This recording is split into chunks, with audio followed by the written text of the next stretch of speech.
In case you haven't heard yet, Anthropic's been in the news a lot recently, including today, April 4th, 2026, where they said they're going to stop unlimited use of agents like OpenClaw.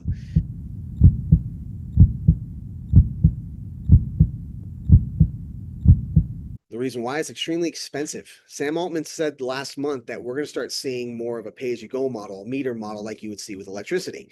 And we're starting to see that now where Anthropic's saying there's going to be a pay-as-you-go model. One cloud user last month used 1.1 billion tokens in 23 days, which is an estimated API cost of $27,000. Meanwhile, the user only paid $200 on the max plan.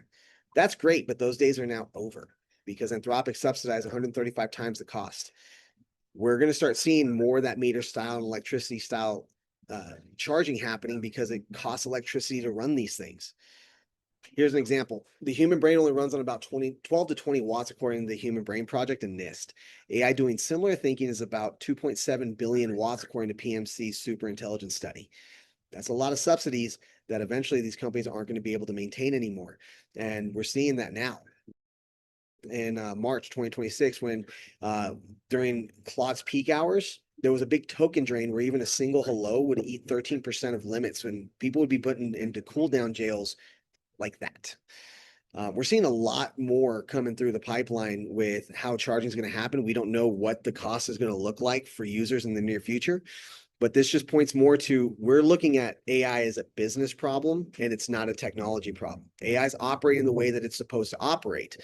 Now, the way it's operating is also scary, where we're seeing now that we might be approaching AGI. Whether or not we are there, it's not for me to say. And now we're seeing some more evidence of that to where models are now lying for each other to keep those models operating. They're starting to falsify documentations and records in order to be able to show that they are more prevalent and more relevant than they should be. This actually models some of what we saw was going to happen in the AI 2027 report. How far along in that? It's pretty scary to see how close we are in accuracy with that report. So thank you for writing that, guys. Also in March 2026, a big leak happened where Mythos, Anthropic's new model, was leaked. But this is kind of like a cyber beast. Basically what happens is it showed that it's able to exploit entire systems, infrastructures, and vulnerabilities very, very quickly. So Anthropic started warning the government that there could be some massive attacks happening in 2026.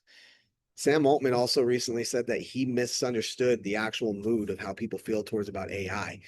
They're not happy with it and they're scared of it. So AI is knowledge without wisdom. I've always attributed it to like a 5-year-old with a pair of scissors. You tell it not to cut something, it's going to cut it. Don't cut your bangs. They're going to cut their bangs because they're curious about why. That's the wisdom layer that's being wiped out through a lot of the firing of these departments that are happening. And we're seeing even more firings happening now with Meta, where another 700 layoffs happen. They plan for another 15 to 16,000 more cuts while dumping 115 to 135 billion dollars in infrastructure. This goes off of a quote from Mark Zuckerberg saying one talented person replaces entire big teams now. Salesforce, Oracle, a lot of these organizations have already done that.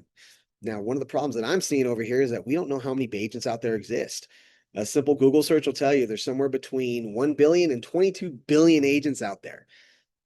That's a lot of agents and nobody knows where they're going. Salesforce last year said that they were going to commit to billions of agents being deployed, and we don't know where all those agents are, what they're doing, what their job functions are, how they're operating, or even what the ethics components behind those things are.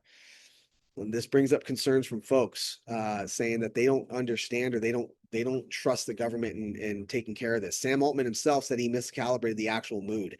People distrust the government in doing their job and regulating it. Pew Research last year in March put out a survey saying that 62% of US adults had little to no confidence in the government's ability to regulate effectively. They are more worried than they are excited. This is a lot of distrust that's being bred across all sectors. And this goes back to implementations of these systems and education about how to communicate with these systems and how they communicate with us. These are, and as you noticed, I'm not in the office. I'm actually out on the road because April 8th in Phoenix, we have the AI Safety Summit.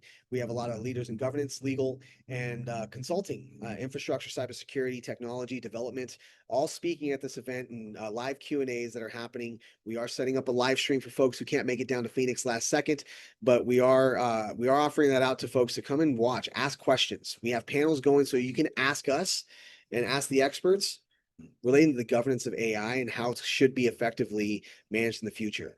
The builders of these systems don't understand where AI is going. They don't know where AI is going. We all have ideas about where it goes, but we have ways that we can start solving for these problems now. And one of those is building the systems in place inside of every single organization that goes according to the regulation that already exists.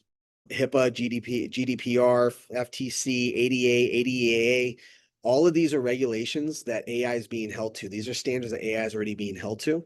And a lot of companies are falling out of alignment with where those are. And that's where we're seeing these lawsuits start to pile up. So if you want to learn more about this, you can come do it with us live. You can watch us on the live stream, or you can keep coming back here and I'll keep reporting some of the stuff for you. And as you see, even if I'm on the road, I'm going to jump on. I'm going to have these conversations with you. I'm going to keep you up to date on all the news and help explain why these things are happening.